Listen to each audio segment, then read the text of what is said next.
गंगाखेड तालुक्यात आज गुरुवार 11 सप्टेंबर रोजी सकल बंजारा समाज बांधवांचा भव्य मोर्चा तहसील कार्यालयावर धडकला। हैदराबाद गॅझेटनुसार बंजारा समाजाला अनुसूचित जमाती प्रवर्गामध्ये समाविष्ट करून आरक्षण द्यावे या मागणीसाठी हा मोर्चा काढण्यात आला होता। मोर्चाची सुरुवात वसंतराव नाईक यांच्या नियोजित पुतळ्यापासून झाली। अहिल्यादेवी होळकर चौक, डॉक्टर बाबासाहेब आंबेडकर चौक मार्गे मोर्चा तहसील कार्यालयावर पोहोचला। यावेळी महिलांचा, पुरुषांचा तसेच बालकांचा मोठ्या संख्येने सहभाग पाहायला मिळाला।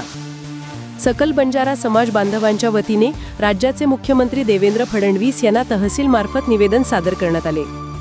या निवेदनात म्हटले आहे की महाराष्ट्र राज्य सरकारने हैदराबाद गॅझेट नोंदी, जिल्हा गॅझेट, महसूल रेकॉर्ड आणि प्रशासकीय पुरावे स्पष्टपणे दर्शवित आहेत की बंजारा समाज हा ऐतिहासिकदृष्ट्या मूळ आदिवासी आहे। त्यामुळे बंजारा समाजाला अनुसूचित जमाती प्रवर्गात तात्काळ समाविष्ट करून अध्यादेश लागू करण्यात यावा। गंगाखेड तालुक्यातील या आंदोलनामुळे बंजारा समाजाच्या मागण्या आता अधिक तीव्र होण्याची शक्यता वर्तवली जात आहे। प्रतिनिधी प्रेम सावंत, सत्यकेतू न्यूज नेटवर्क, गंगाखेड।